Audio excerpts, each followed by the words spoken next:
I Yeah, failed and to do that once. I have to warn you that I don't do much editing either, so unless I really have to. But so far, everybody I've had on is way more professional than I am. So since you're a host on public radio, I'm sure that you'll carry the interview if you need to. Hey, no worries. So, question for you right off the bat. We've got a lot to talk about. Music. You're doing some cool shows over there on public radio. Are you? It's probably spelled different, but are you related to the Haas from Uncle Ugly? Haas, the um, musician. I think he lives I, in Nagani, but he's from Houghton, yeah. maybe originally. Yeah, and I know I have a lot of extended family up in the Copper Country. My both sets of my grandparents who have passed on, but they came from the Keweenaw. So I had a set of grandparents in Chassel and a set in Hancock. So there's a good chance I might be related to them. Okay, cool. Well, it's music related at least. So, yeah. Absolutely, yeah. How about if we start with your journey to public radio? How did you? Yeah. Are you from Marquette originally? Like high school and everything?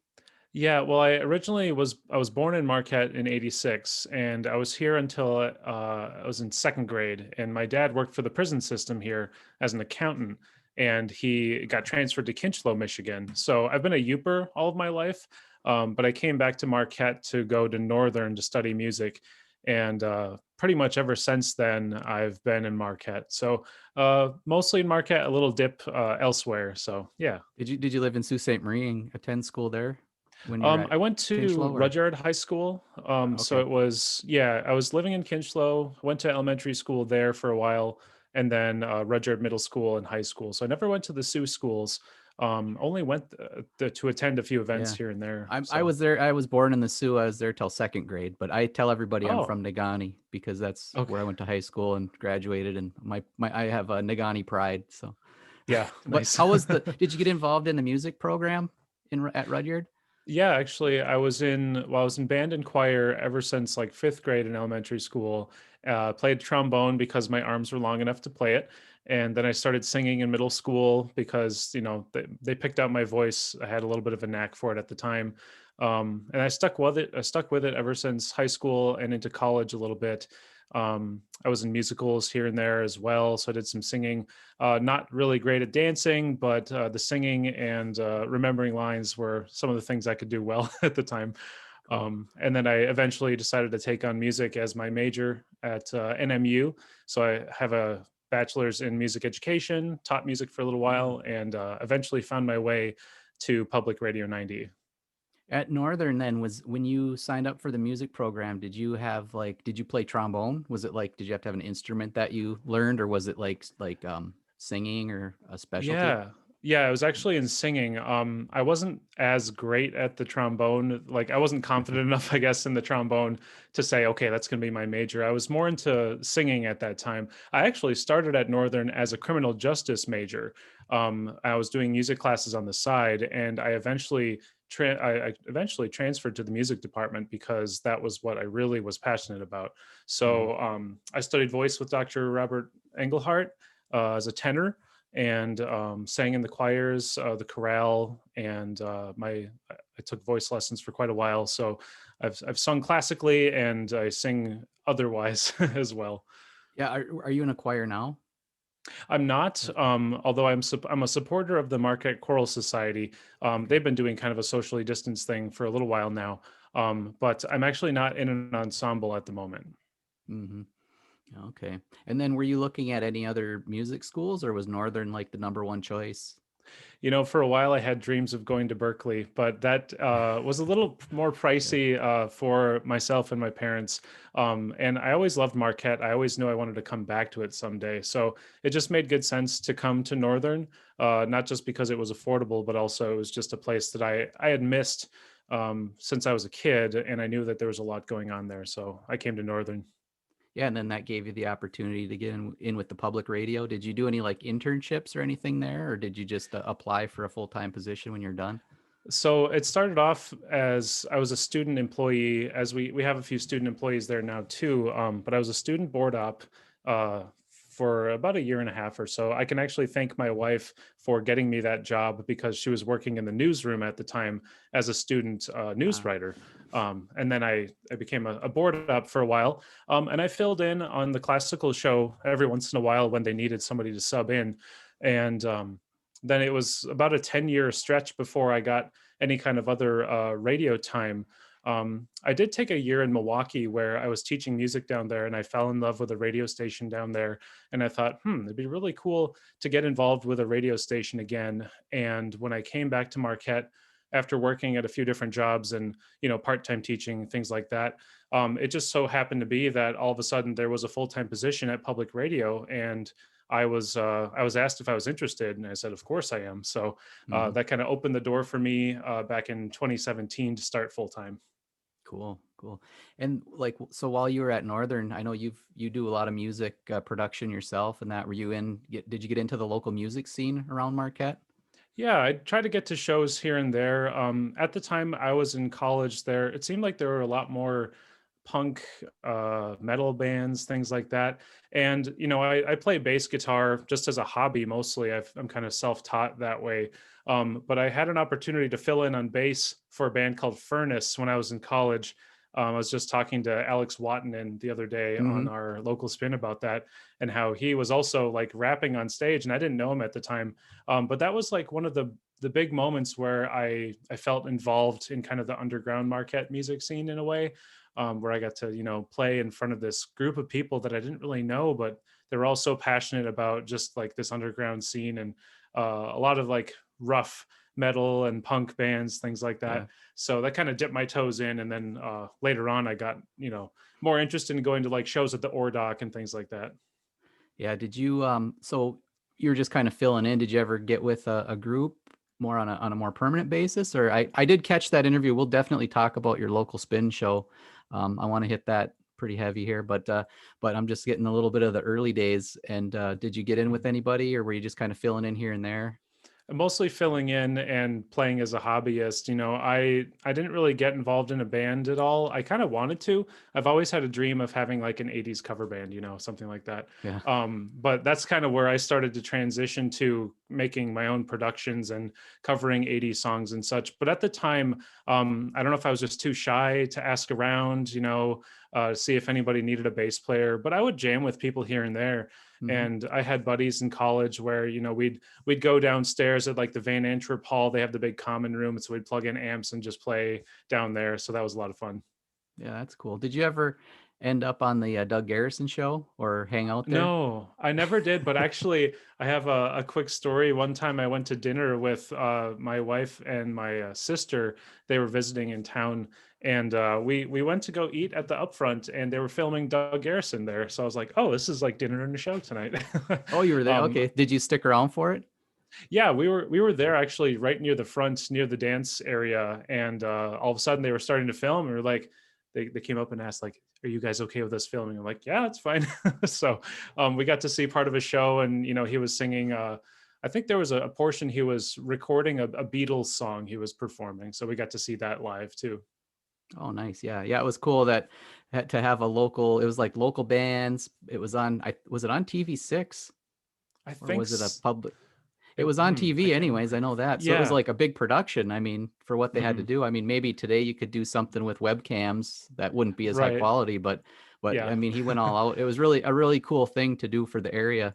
And Yeah. Yeah. but I gotta say, I don't know if I should lay it out here on the podcast or not, but I got a little bit of a beef with Doug Garrison. If I Oh was yeah. not for real, but I mean, I if I was if I'm gonna like play this up and have some drama in my podcast, uh, I had at the time when Stir he it was up. doing that show, I had started a, UP UP podcast, and I was interviewing some of the bands. This is Mhm. like 10 years ago, I think, is when that was all happening. And then Mhm. I had started a Facebook page called the UP Music Scene. Mhm. And so I got a message from Doug Garrison, and he's like, "Hey, what's this you're doing?" And I thought, "Oh boy, he wants me to talk about me on his show." Yeah. And I was like, "Oh, it's the I gushed at I made him a big page. I was like, the UP Music Scene. I'm interviewing local bands. It's all about the whole UP DIY. If anybody wants to post their stuff, go ahead and do it." Yeah. And then he ghosted me. Oh Nothing. no. And then on the next episode of his show, he's like, "I got this really cool project I want to introduce, the Marquette music scene with Cindy Oh. Engel." And I was like, "No." But he was just checking Snatched it it. out. And she had a whole, Yeah. like, did a great thing where she was actually focusing on Marquette. She was in with a lot of the bands, she posted all the dates and times and where people were playing. Oh yeah. And he featured her Facebook page on his show. And I think he just kind of saw mine on the edge and was like, what's this? Are we going to have a conflict or something? But he Sure. didn't say Yeah. cool idea, keep it up or nothing. It was just, Just and then kind of saw again, it and then. I'll move quickly through this. I don't want to trample all over your interview, but then again, I got a second beef with Doug Garrison because I started this next project more recently where I'm kind of encouraging people to do podcasting. And it's just kind of ideas. I'm kicking them around. And Word on the Street sent me an email. And it was Brian from Word on the Street. He's like, what are you doing? I'd like to give me a call, is what it was, I think. Yeah. And I know Doug is involved with that. And I think he took it over now. But I same thing. I typed, here's what I'm doing. I got all these ideas. I gushed and sent it to him and I got no response. And then I called him and left a voicemail. And I was like, hey, this is Dan. I'm doing all these things. If you want to set up an interview, that'd be great. Ghosted again. So Nuts. I don't know. One day we're going to have a showdown, me and Doug Garrison. Yes. And, but no, I promote anybody who's willing to promote the area. I wish him well. It's just, it's just funny how it works. Yeah. If I was to have a beef though, I think I'll play up a fake beef because like I say, anybody in the UP that wants to do something cool for music, I'm all for that. So, tell me about, speaking of music, tell me about what you're kind of getting into now with you got like the synths and you got how many different projects do you have? I think I have too many for one person right now, but it's good to have lots of things on the stovetop, so to speak. I'm in my upstairs music room. I call it the music room just because that's mostly where I come upstairs to, play some synths and do some weird things. But behind me, I've got kind of a live setup over there with a synth and my laptop and microphone. I'm starting to try to get into the world of live streaming, as a lot of people are. I'm about a year late, I think. Musicians during the pandemic, of course, they had to scramble and figure out ways to kind of promote themselves, keep the music alive as all these live venues were closed. So, I mean, musicians are still struggling. And I can certainly say I'm not a professional musician and I'm not in that kind of need. So I don't always prioritize myself that way to say, well, I gotta, get in on all the things that all the musicians are doing, because some of them are really struggling. And I'm fortunate to have a job, especially a job that lets me do so much from home. But this is kind of an all-purpose room I'm in right now. I record my public radio shows up here. I do voice tracking for that. I record underwriters, all kinds of things, work and play up here. But in terms of the music that I make, I also record music as my moniker, Blank Optimist, starting to try to get into like some of the 80s throwback, vintage, retro, vaporwave, whatever it might be. That's just kind of like the school of music that I listen to and I love, like, think like Genesis and Phil Collins and all those kind of things. So that's kind of the direction I'm trying to take in whatever spare time I have. Cool. Yeah. And I was looking through your stuff. I had a little side project, a little web series. I was kind of putting together just the bones of it. And I wanted to do like a little intro video. So I reached out to you and said, hey, can I use one of your songs? I went through, like, you're on Bandcamp. You got a whole bunch of stuff on there. SoundCloud. I think I found this on SoundCloud, and it was, what was the name of it here? I wrote it down. No Time Like the Present. Oh yeah. Can you tell me about how you put that one together? Because it's real cool. Yeah. I have it right here. Here, let me play, if you don't mind, if there's not copyright infringements. It's going to sound really bad, but here's the little, I don't know if you'll even be able to see. People can get an idea. Well, yeah. Let me crank it. Sorry.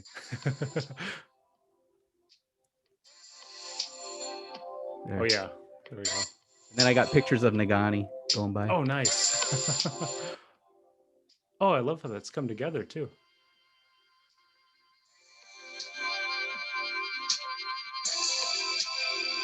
This is a good part right here coming up.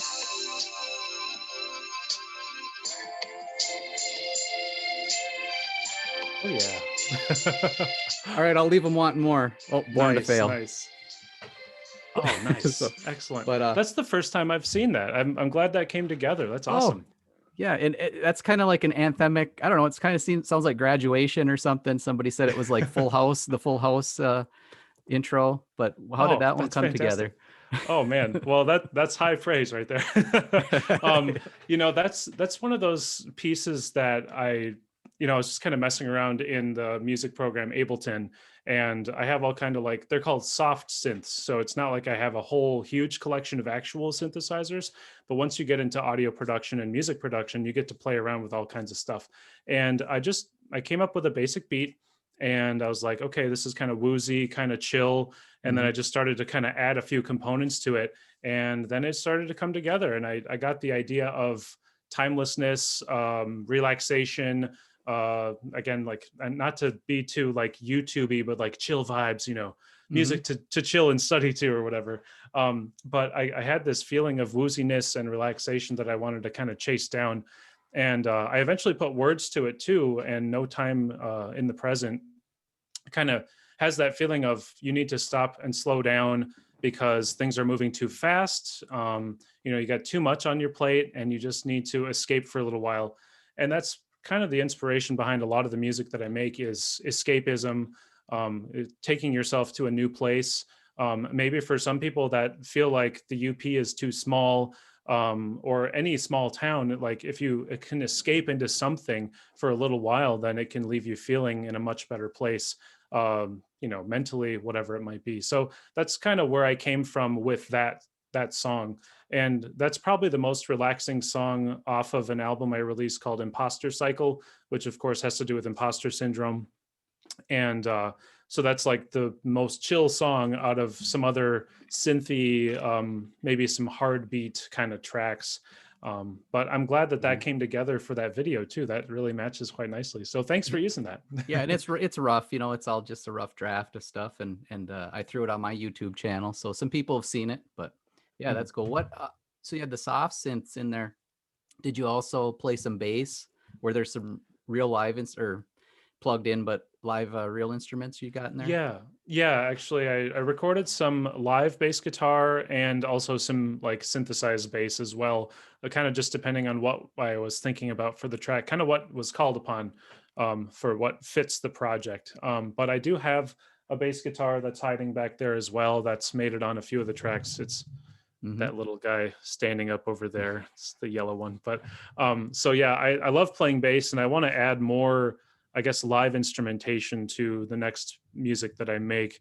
But yeah, that made it on a few of the tracks on that album.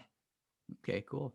And so streaming, I was just I don't have any software, but I was just getting some stuff. Do you have something picked out to try to stream with? Are you looking at like a platform like Twitch or something, or is there just where like YouTube, Facebook streaming? I just downloaded OBS Studio, Yes. and I Yeah. think that's a platform that's like a program on your computer to stream stuff with, and you can set the camera and everything. Yeah. I just got a new MacBook because for the longest time, the MacBook Pro that I had for music was just like so slow. You could hear it lurching every time I loaded up Ableton or Hmm. tried to do anything. And I'm like, if I want to actually do something with this that's more high quality, I need to upgrade somehow. And I finally got to the point where I could get this guy over here, and I've been Ah, uploading more content to it. I have OBS on there, and I did some okay, test runs with pushing that up to Twitch and to YouTube Live. So that's successful. good. But the whole world of streaming starts to get complicated. The more like software and plugins that you get in there, it's like, okay, where do you send the audio to now? Where does it go here? And then if you want to Mm, send it to multiple places, then you got to get this other program, which is Soundflower. That's another program that kind of pushes stream audio to other places. So it's kind of this whole world that I am just now trying to dip my toes into, with the ultimate goal, or at least one of the goals I have, to be able to do like a live set from home and have it stream on Twitch, on YouTube mhm. Live, and just have that like under my belt to say, okay, now this is a possibility for what I could do from my home until there's a way to kind of get back and go to gig at like the Ordoc or whatever place in Yeah. town. Yeah, and you were out gigging, you were doing you did a Radio X show, right? And or some Yeah. Ordoc dates. How was that? How did that come together? I guess tell Yeah. me about the Well, first one when you went out there to do the one man, because it's a one man show, right? You've got all your yeah. stuff set up. Yep. What I do is a one-man operation for now. So my very first show at the Ordoc, of course, I was like a sweating mess, because I was Yeah. performing music of my own for the first time up there on my own with like a laptop and a MIDI controller thing and my bass guitar. So I'm like, I don't know if anyone's ever done this before up here, but here we go. And I just kind of went into it. And I had family and friends there, and it was great. And I learned a lot from the experience. And shout out to Chris Waringa from the Ordoc for getting me and my buddy Chad McKinney a gig there. So that was a lot of fun to kind of open the door to kind of allowing this different kind of music into the Marquette music scene in the Upper Great Lakes area. Mhm. So that was the first gig I did back in November 2018. I also did a live at the X at Radio X, and that was a lot of fun too. I felt a little more experienced. I got to do like a 6-song set there. It was a mixture of covers and originals. And it was just me playing to an empty studio waiting area while I had the Radio X technician there. Natalie Miron was there helping me out with that, so that was a lot of fun.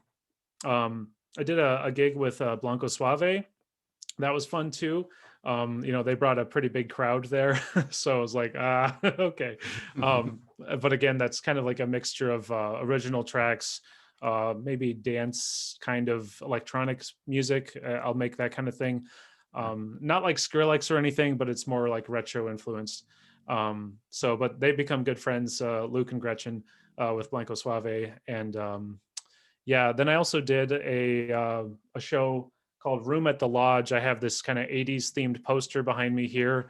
Mhm. And that was like the last big gig that I got to do before the pandemic hit in. This was in December of 2020. Or I mean, was that December of 2019? Yeah, there we go. Getting the 19. years mixed up. Yeah. But that was at the Ordoc. That was a benefit for Room at the Inn. And that was a really fun night of pretty much all 80s covers that I produced. Again, feverishly like producing things at home, trying to get ready for that. But I had a lot of people that came to also do some dancing too. I kind of promoted it as like a dance party kind of atmosphere, and just having them there moving around to music was a lot of fun. And then COVID came and kind of swept away everything that I was kind of like building up to. I was like, oh, this was such a great event and like a good thing for Marquette, I think. Hope to do it again soon. And then everything shuts down. So it's like, there we go, Yeah. square one. Yeah, it's tough. So are you into any of the groups like Mac DeMarco? Who are you Oh listening yeah. to that's doing a similar thing with like the 80s vibe or the synths and that? Yeah, I've listened to some Mac DeMarco. I need to like get into more of the like, I don't know how I would call it, like bedroom pop. There's so many like artists nowadays that kind of like brand themselves as like, bedroom pop, or like they produce things at home. So it's got that Yeah. kind of woozy sound to it. But I think most of the stuff I still listen to is mostly like synth related stuff that calls to mind like new wave music, new romantic stuff from the 80s. But I don't shy away from a good guitar focused track too. So I don't want to sound like I'm some kind of like, oh, it has to be synthesized to be good or anything. Anything that mixes some really cool sounds together, I'm into. But yeah, I'm trying to think like stuff that I would have on my phone that I've listened to lately. I'm just going to pull up my phone real quick, like Yeah. Yeah. This Chromatics. okay.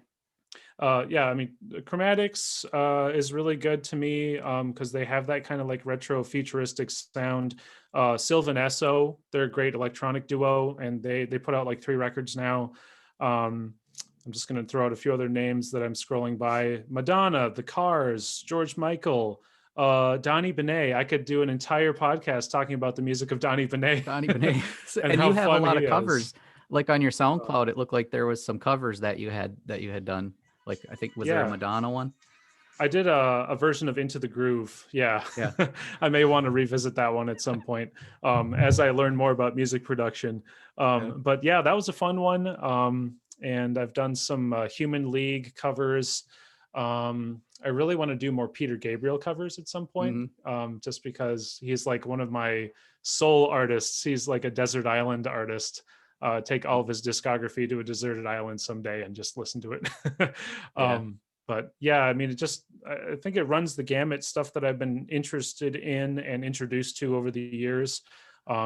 Even back in college, like my brother Kyle, he went to Michigan Tech, and like there's so many metalheads up there, and he introduced me to like Opeth and Soilwork and all these Hmm. like really technical bands. And I've kind of moved away from that a bit, but like I've been informed by a lot of that. And I guess one of the most like the ultimate band for me is probably Rush, just because of the Oh yeah. whole span of different kinds of sounds they've dipped their toes into throughout Hmm. their career. So I guess if I had to pick a favorite, it'd be Rush. Nice. Yeah, I was just binging on some on Future Islands. They have like some Oh, Coachella sets. yes. I think there's some keyboard and synth in that one, and a Hmm. very energetic lead singer who does Oh some yeah. like growling and weird stuff. Yeah, So all the way back to like that Letterman debut performance. He was yeah. up there like showing off, and like Future Islands. I love them. Yeah. They seem like they run the gamut between like kind of a guitar focused sound, like a gruffer punk sound, but they still are influenced by like synth pop. They make me think of like orchestral maneuvers in the dark or something, where it's like Hmm. very synthetic, but also like there's that undercurrent of like this gruffness that just hits right. Yeah, absolutely. So you're able at home to do enough recording to actually put it on air at the studio? I guess I'm curious, what's the studio like? Like, what kind of equipment do you have there in the professional studio at WNMU compared to doing it from home? And then are you recording and then post sending the files off, or doing anything live, or how's Yeah, that so go? the process is, yeah, definitely changed quite a bit from what I do in studio. I mean, I started off doing my classical show all based on CDs and like live, on the mic in between. So that was kind of like the, traditional way to do a radio show, right? I started to kind of develop like the digital side of the music over there. So I'd like rip in CDs and get things ready to go. Started to do more voice tracking in person just to kind of help me through my day. But as I started doing more of that, um, I realized that that's like a good way to operate. And the more I did that at work in person, that really helped me in what I'm doing now. So the studio that we have at Public Radio 90 is like a soundproof booth, right? It's like, it's designed to be soundproof. It's made by the same company who makes like music practice rooms. So it's, Okay. it's like a kind of a dead sounding room, Hmm. so that it's, sounds professional. There's a Sen or a Neumann microphone. That's our primary microphone there. That's been there for quite a while. But, when you talk about like Neumann microphones, that's like top of the line kind of Is thing. that a condenser microphone? Yeah, I think so. I think so. I'd have to take a look at it again. I haven't But been there in a an while. expensive mic, an expensive, high quality, really good mic. Yes, like thousands of dollars. So Hmm. yeah, that kind of thing. We've also got some Sennheisers there too. So, broadcast quality microphones. Right now from home, I have and that Blue probably Yeti. just changed mic settings. Yeah, Blue Yeti. So that's what I'm using at home. And of course, in the era of COVID, broadcasters have had to use all kinds of things. But what I do now is I record voice tracks. I send them to the station through, there's a few different channels that can get my audio there. And then it's a matter of timing things out so that everything works for the time slot that I have allowed there.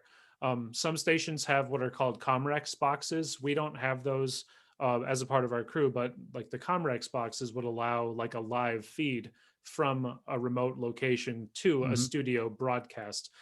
So that would kind of cut out the middle person part of needing to record Yeah. tracks and send them.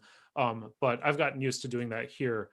So that's kind of my daily grind is once I have my pieces picked out, usually the day before or whenever it is, then I'll go in and take a look at the list and record my voice bits around pieces. Helps me to be a little more timely that way too. And that's the Class Eclectic show, or is the Class Eclectic just a Yeah. certain thing you do with interviews, or is that what your show always is, that time slot? Yeah, so I've got a few things on the air over there. Class Eclectic is the weekday mornings, 9:30 to Okay. noon. That's kind of the major show that I took over when I became full time at the station. But I also produce Peninsula Performances. That's mostly in an archival rotation right now because of the situation with live music. So you're hearing a lot of like recordings and productions I've done in the past. That's Friday evenings and Tuesday afternoons. And then the Shuffle is the newest show, which is like the new music, alternative music show, Saturdays at 4. And what I do Okay. there is I pick out songs that I find in all kinds of different, places online that are sent to me from different, audio providers. And then I record my voice parts around that too. And then that's all set for Saturday afternoons. Nice. Okay. Um, and then you're doing also, well, actually, before I get into the local spin, can you tell me, I have a question for you on when you were in school, did they teach you the broadcaster voice versus like the public radio voice? Like I'm thinking of like Wayne's World. One of my favorite spots is like Wayne's World 2 when he goes to Handsome Dan's radio studio at WPIG and he's interviewing him and Handsome Dan's like not even listening. They're Wayne and Garth are promoting the Wayne stock and Handsome Dan has Yeah. that, hey, how we doing today? Oh, we're on WPIG versus Yeah. the NPR, He's the NPR voice, which is the right up close, oh, today we're gonna right. It's like the delicious dish and yeah, SNL, the like SNL skit. ASMR kind of thing. Yep. Yeah. Yeah. Well, I definitely had a little bit of a curve like when I started. When I would work there as a student, I didn't do too much like on-air time. It was kind of like filling in for weather forecasts and smaller bits of audio here and there. When I started full time, there was definitely, you could tell that I was trying really hard to sound like I was on public radio. So it was like, and now next we're going to hear this overture from Verdi, and like this very like overdone kind of sound. And it's like, Yeah. no, no, no, just relax. But part of the learning curve for me was like listening to more NPR and kind of getting a feel for how conversational they are with how they do things. And kind of like the way we're talking right now, it's just conversational. It's just chill. Um, you don't want to really try too hard, but at the same time, they kind of instill you the idea that yes, your voice is going out to not just one person. It's like a whole area of the Upper Peninsula, potentially even farther with the or the web stream. So you've got that feeling of okay, you need to be kind of on point, but at the Mm-hmm. same time, don't do it too serious. You got to kind of bring it back and remember that you have your own voice to bring to the equation too. So it's kind of a fine balance. And I think after about 4 years, I'm starting to get my own version of a good radio voice that it's not overcooked, so to speak. It takes practice, but yeah, it's easy to fall into the broadcaster tone. And if you're doing a show by yourself, I can see how that happens. I'm worried about dead air just doing this podcast, right? It's like if I choke Sure. on a question and then there's dead, you don't want the dead air, so you just kind of mumble and Right. keep talking, and then maybe Yeah. actually I found a podcast and it was two people. It was like a radio station that was doing podcasts and they had Mhm. their own website for that out of Detroit. And one of the shows I checked out was I think they were talking about like paranormal stuff, but it was two Hmm. radio guys, two DJs. Oh, And yeah. so their whole podcast conversation was the radio voice back and forth, and it was just strange to hear it because Yeah. That would yeah, be a bit much it was a lot to for a take. Yeah, I podcast. could tell they were but they were transitioning. They knew, hey, let's do podcasting. And I think NPR does a really good job. They have a lot of cool shows. Mhm. What do you think of that? The difference between like the on-air stuff and then the podcasts. Are you into different podcasts? Oh yeah, and that's definitely something that I think we're looking to try to address at our station too. Is get into producing more content that leans more to the podcast side of the world, because so many shows on NPR they're also podcasts. So it's like people can listen to these things on demand, and Mhm. I think that NPR is doing a great job promoting that culture of having that as an additional service or an additional product. But yeah, I'm subscribed to quite a few podcasts right now. I mean, I subscribe to a few from KEXP, which is a station in Seattle. They do like a Yeah. song of the day. They do like live features, interviews, performances with bands and stuff. I subscribe to like a James Bond podcast. I subscribe to like, other kind of wonky music podcasts too. So a little bit of this and that. as I have time. There's so much content out there nowadays too, that it's, you kind of have to pick and choose what you spend your time with too, which can be a struggle. But any subject that you want to hear, there's going to be something out there for you, which is also really exciting. So I'm hoping to hone in on that more in the future. Oh yeah, absolutely. And like that's kind of why I was promoting podcasting in the area, is just because I enjoy them. And I think hearing like the hyper local stuff from like local people just right in Marquette, if I could encourage that, I'd talk to Tone Music, and they have like a little studio. They have a recorder and a studio that I don't know if many people know about it or if they're still doing it, but you could rent the actual recording device like a Zoom H4 and Oh put yeah. something together. Um, so yeah, and I think that there's never too much. I mean, like you say, you can pick and choose. Even in this area, if there was 5 or 6 local music shows, I think that would be fine because everybody has their own different voice. Right. Um, Yeah, the everyone can hosts, take a the hosts, different and slant yeah, to it. different slant on it. So it's really cool to see that you're doing the local spin over there. I watched the first episode with Alex Watton in there, Gurko, Yeah, and yeah, he had some cool information. He was involved with the local scene for quite a while from back in the day, so that was yeah. cool. And how does that? What do you plan to do with that show? What's the plan? Yeah, so the local spin was something that I kind of dreamed up over a few years' time. Like I knew I wanted to do something that reached the local musicians in the area and would kind of like celebrate them and spotlight them a little bit more.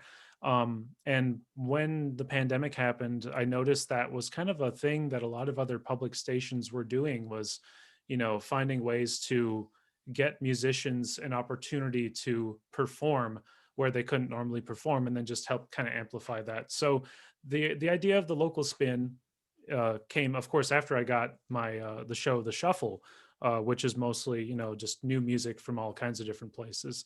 But Hmm. I wanted to have like you said, kind of a hyper local look at music and start to blend that into the music that you hear from other places. So there's kind of a three-prong outlook towards what the local spin is supposed to do for the area. One is to take any produced music that comes from the Upper Great Lakes and give it a spot on the shuffle. So, if someone's got some tracks that they recorded from home, or if there's, someone from that records from a studio up in the Upper Great Lakes region, they can send music to me, and that can be thrown into the mix on the shuffle. So that's the first part. The second part would be offering interview opportunities for musicians, whether it's like a solo musician, or if people are able to safely get a band together, or do like a multi Zoom interview. Everything's through Zoom right now, until we get to a point where we could have people come in the studio and do it that way. So the interview opportunities there, and then also like home performances. That's something that I like to watch on YouTube. Again, kind of going back to KEXP in Seattle. I've always loved their live interviews that they have, and their performances in their performance space. I mean, they have a beautiful Hmm. area for bands and musicians to come in and perform. So I thought I wanted to try to do like a no frills version of that, where people can just record things from home, either pre-record or do something live, kind of in a Zoom interview and performance situation. So those three things combined together is the outlook for the local spin to help promote music in the area. And then all that ends up into kind of a YouTube video that gets premiered. So that's kind of the rough game plan for the local spin so far, and we're going to hopefully develop that more as time goes on. Oh, cool. Okay, I have quite a few questions for you on that. How about if we walk through a hypothetical situation? Mhm. So if somebody that has a band or wants to participate can kind of follow along. So I have a home recordings that I have under Dan's Acoustic Garage, and Mhm. I did them at home on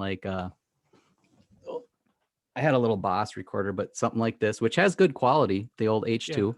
So I have those tracks. I put them on CD Baby, and Mhm. they're DIY quality. Is there a quality level if I was to say, hey, would you play Dan's Acoustic Garage, and you get the track and it's like, well, this is pretty rough. I mean, it's experimental folk is what I call it. And Mhm. usually I don't polish the songs very much, but is there like a file type? Do you like wave files that are a certain rate or quality? And then also, is it okay if it's like scratchy or quiet? Do you do a little bit of editing to boost it up to put it on air? Yeah, so it's going to be different for everyone because, everyone's got a different like home recording setup, and like you said too, everyone's got their own equipment too. For what I'm looking for music to drop into the system, to put on the air, it's got to be like a WAV or an MP3. 44100 I think is what we typically use for WAV files. And if I get a chance to preview the music ahead of time, I can always have a conversation with someone to say, this might need a little boost here and there. Or if you have a chance to maybe bounce it in a different format for me, that would be great. But it doesn't have to be necessarily like a pass fail situation. Hmm. If somebody has that kind of description where they're like, okay, this might sound a little rough, so let me know what you think of it. I'm definitely willing to have that conversation to say, well, maybe if we touch it up a little bit here or there, boost the amplification, or add some compression here and there, it's going to sound a little different too when it goes out on the airwaves as well, just because of all the processing that happens with the signal, from the Oh automation yeah. system to the actual broadcast. So that's going to be a little different. But yeah, I'm definitely willing to have that conversation with musicians or bands if they want to have their music for consideration. A couple of things I could recommend that are kind of free resources for musicians. I've also gotten into what's called BandLab. It's a free service online, Uh-huh. bandlab.com.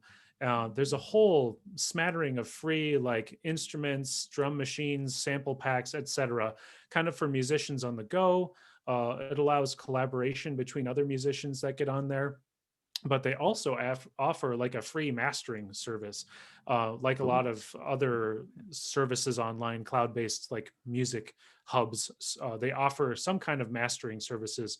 It might not be exactly what everyone is looking for if they're like very particular about their sound, but there's really great free resources that help to like make it more CD quality. They Yeah. help to boost certain levels of tracks kind of overall, to give Hmm. it more of a full sound. So I'd recommend any musician that's kind of out there doing the DIY thing, look into some of those services, just as a little extra polish. Like if maybe you can't necessarily afford to have your music mastered or even mixed by like a professional, and I'd certainly be willing to make some more recommendations like that to musicians as they come in too. But definitely willing to kind of listen to anything and see what would work on the air. Do you know, is that BandLab? Is that like an automated mastering thing where you just pop your track in and it spits out? They adjust the levels and it spits it right out.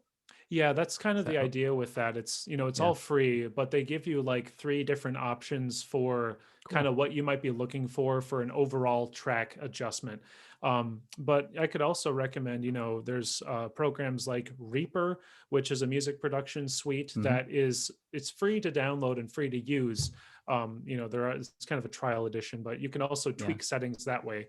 I use Ableton Live. I use or I use the light version of that, which offers some other mastering and mixing, things. That's a whole other Yeah. spectrum to get into, mixing Audacity is a levels and free one such. that I've used for Windows based computers. Yeah. Right. Yeah. I mean, if you're doing something like, let's say with an acoustic guitar and in your room, and let's say you've put up a bunch of pillows in different areas, or you've kind of got yourself cloaked in a, a big blanket above you, you can do a lot with just a guitar, a microphone, and Audacity. So, I mean, the sky's the Hmm. limit when it comes to what kind of audio quality comes from musicians nowadays. Okay, cool. And the second half now. So also, I've taken some of the songs that I did. They were from a while ago, and I've kind of relearned them and have set up a little live studio here. And I've played and recorded a few and put them on Mhm. the YouTube channel for this project. And so, is that something where you just say, "Oh, well, here's my live performance link from the YouTube." Send that over to you also, and same thing, you just kind of, oh, well, sounds good, but maybe we could adjust things a little bit, or Yeah. because I So imagine a lot of bands have home recordings they've been doing given the situation for the past year. So yeah, yeah, absolutely. And it's been kind of a more of a commonplace thing for musicians to do kind of off the cuff performances, or maybe they're not quite mic'd the way that you would expect, or even have like those high quality microphones. But you know it's really the sky's the limit in terms of what we would want for video content, especially with different musicians and different instrumentation that's out there. Definitely willing to take a look at all of that. I'm trying to not be so much a gatekeeper in terms of Yeah. what the quality is, but of course we want to make sure that it's a good reflection of the musician and their work, especially if it's if it's an original song by them. So I'm sure people that would be recording them would be doing their best effort. But if there's something that sounds like maybe there's a technical issue or a glitch, I might ask to Mm. say maybe we can omit this song, or if you have a chance to re-record it, something like that. Um, but it's also not something where it's like, okay, here's a deadline, you got to do this in a certain time. I like to think of it as a collaborative effort, just to help promote that artist or promote that band. So Yeah. if they're going to sit down and record some fresh video content, hopefully we can work something out where it's a good reflection for everyone involved that way. But in terms of like the actual content, the video files, things like that, if someone has already uploaded a song to a YouTube channel of their own, then the video itself should be ready to be sent to me as well. Mhm. So it'd just be the matter of like a broadcast release where we'd have the artist or artists sign one of those. Um, and then that content would become available to put on the YouTube channel that I've created for the local spin, along with an interview if that's also part of the situation too. Cool. Sounds like a great opportunity for local music, and I look forward to it for sure. So basically, you're saying don't be afraid if there's a musician out there, don't be afraid to send it in. Kurt's not gonna what would I like you won't said, bite. be yeah, well, I'm trying to think of how when people get their dreams smashed and they give up forever. Oh You yeah, won't be yeah. that guy. I won't be on the high tower, like And knocking out please your chair. don't pull a Doug Garrison and ghost him either. At least get back and say, "Sorry, Right, Doug. right. Sorry, Doug's a great guy. Yeah. I can't say anything bad about Doug. I'm just joking." Um, Oh yeah, but but when it comes to any submissions that come in, yeah, I'm definitely gonna reach out as soon cool. as possible when it comes to setting something up. Right now I'm just trying to approach a few artists and see who's interested. I have a long list of Yeah, people to check out in the area that I've heard from, yeah, but I'm sure there's bands and musicians that I haven't heard of, or that might be waiting in the wings or coming out yep. of the woodwork at some point. It just depends on the need, and it'll become a reflection of the area that way. Yeah, I think you'll probably be overwhelmed with responses if the when the word gets out. I know I kind of with the UP music scene, I was trying to represent. There's a group of musicians who are like the standard classic musicians around town who have bands that you'd go see at the bar or Mhm. wherever. Like Flat Broke Blues Band, Oh some yeah. really good ones. They're performers, And then I think there's also the group of people who just do it at home. And like I played live one time at during Pioneer Days because my father-in-law was doing a set at the what was it the Elks Club. So I jumped Oh, on and cool. played two songs, and I was like, this isn't really for me. So, Oh yeah. but I enjoy I enjoy writing the songs, doing everything on my own, digitally, whatever, Mhm. YouTube's, see online. So I think you might find quite a few people like that. They probably exist out on Bandcamp, which would be neat. So, and Yeah, and then, that's the thing too. Some people might think of their work mostly as like a studio thing. So, mm, if they want to keep it sort of a studio vibe, that's okay too, because it's just performances from home, or even, one, two, or all three of those options for the local spin. If somebody just wants to send me some tracks that, to be considered for airplay, that's fine too. It doesn't have to be an all or nothing situation too. and how much content do you think you'll have for each show? Is it multiple? I guess you've got the show where you're playing the tracks, but also is the interview, it's like one interview per week type of setup? Ideally, if I could schedule it out like that, that'd be great. Right now it's kind of as they come in. Mm, But if we get to a point where we have enough people coming in, and if I have enough time in the day and in the week to do all that, because when I started at public radio, I never expected to look at making a YouTube page or anything like that. And it's still very early days for the local spin, so I don't know what's going to come of it. But it's definitely kind of new waters, so to speak. But Yeah. I'm hoping that we have a good representation of people in the area, and I hope it's something that can continue on even past me, in whatever form, where we just keep getting musicians and kind of encourage and foster musicians to not be afraid to go for it, and give them a little platform to perform from home, and maybe someday at a location when we can kind of all be on the safer side of COVID, things like Yeah. that. But right now it's all kind of focused on the let's see what we can do from home and help out musicians.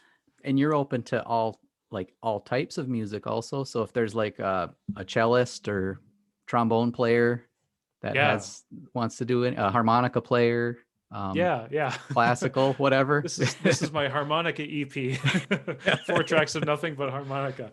But no, you're absolutely right. All genres are encouraged. Yeah. Obviously, they have to be good for radio air, so it can't be something that's full of profanity or anything. Yeah. But otherwise, from hip hop to classical to rock to folk to blues, jazz, anything like that. Willing to open the doors to all kinds of sounds. Very nice. I definitely look forward to that. So, hey, Thanks. that's just about all I had. Is there anything else that you wanted to let the people know about, or what are you? I know you were going to look at doing some live streams, but what's the next project you're working on? Well, so on the work side of things, I'll be pretty busy with Class Eclectic and my shows, Peninsula Performances and the Shuffle. All that's streamable at WNMUFM.org, or you can listen to the main frequencies, 90.1 in Marquette. But on the other side of things, it's me trying to figure out ways to get the music ideas out of my head into the computer and out there to the world. So you can look forward to a little bit more in terms of music from me soon. You can also find my Bandcamp, turksounds.bandcamp.com, for any of my weird home recordings from the past, and my more songs that are available there too. And yeah, I'm just going to keep on adding a little bit more to the music room, the audio room, and just try to add more music and add more creativity to the Upper Great Lakes area. Do you have your eye on any new equipment? Any expensive pieces of equipment you're looking to purchase? If I say I do, I'm going to get in trouble. Oh, keep it secret. Keep it secret then. No, my most recent acquisition was this Micro Brute synth. I'll just play Synth Dad real quick. The Yeah. Micro Brute is like an analog synth. My first time getting an analog synthesizer, which basically means it has more knobs on it to play around with. So I'm still exploring this, figuring out ways to make really cool sounds with it. But I'm really enjoying that so far. And otherwise, just trying to do more production in Ableton, that kind of thing. But I'm always looking to get more like drum machines and things like that. I love the Linn drum from the 80s. If anyone's a fan of Prince, Tears for Fears, that's the drum machine Okay. that kind of those artists use quite a bit. Is it a drum? Behringer. Is it like a box, a standalone drum beat box type of thing that you'd plug in? Yeah, the Okay. original Linn drum is like, well, I don't know if the scope is that good on Zoom, but like it's pretty big. And the company Behringer, who they make all kinds of clones of classic synths, drum machines, and all kinds of audio equipment too, which I could recommend for people who are recording from home or doing podcasting or whatever it might be. But they are working on their version of that drum machine. So if it's affordable, and if maybe I could throw it on the credit card or something, that would be like a dream synthesizer, or a dream drum machine for me. Can you get public radio to purchase it for the studio for some reason, and then you can borrow it, Oh check it man, out, that yeah. or Oh the my or the God. NMU library could have it, and you can check it out. Yeah, I could talk to Marcus Robbins, see if they've needed it in the archives, and Yeah. then I just need to borrow it for a little while. Yeah. Oh yeah. Well, hey, the first time I think I met you in person, I think it was probably 2 years ago now at that Revolve conference, the The Revolve Revolve conference. Yeah, Creative I think I still Conference. have my card up there somewhere too. Here's the bag Oh yeah, for the people swag who, bag. and Revolve it CC. was that was really cool. And obviously they didn't do it again, but maybe in the future. But what did you Yeah. if you remember, what I liked, Steve Albini was really cool that he came Oh up and yeah. talked. But what did you get out of that? Which different events did you like from that conference? Yeah, there were some events that weren't necessarily like directed to what I was doing, but it was cool to hear Steve Albini talk from like a not a radio perspective, from a recording perspective, which I could take professionally as a Hmm. broadcaster and also as a musician, as like a home recording musician. Yeah. So that was really cool. That was like a double-edged thing for me. Um, I also remember, oh, the Ba-da-ba-ba-bas. I think that was the group of musicians from downstate. I Yeah, I remember their was. name because it's like the McDonald's theme. The Yeah, was that they were? Ba-da-ba-ba-bas. I sat in on that one where we just made it was like like a happy accident type of music Right. situation. All kinds Yeah, of that music, was. all kinds of instruments were in the room, and it was kind of Yeah, like, okay, we're gonna shuffle seats around. You play this instrument now. When this wind-up toy reaches your corner, then you start playing crazy on your instrument. yeah. And that their whole like ethos of how they make music was really eye-opening to me. Very playful and Hmm. like very creative that way. So that was pretty memorable to me, and also just being able to talk like to people like you and other people that are in the area that are creative types that we didn't always have an opportunity to get together. And it is really a shame that COVID has kind of kept us creative Hmm. people apart that way. I'm hoping that they can do another Revolve conference because that was really informative and I think really important for people in this area. Oh yeah, yeah. I enjoyed it for sure. So yeah, hopefully more things will come up in the future. We can only hope.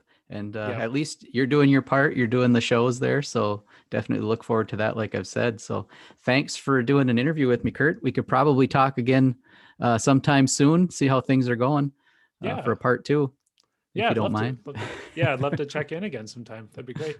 All right, great. Well, thanks a lot. Have a great day. Yeah, you too, Dan. Thanks a lot.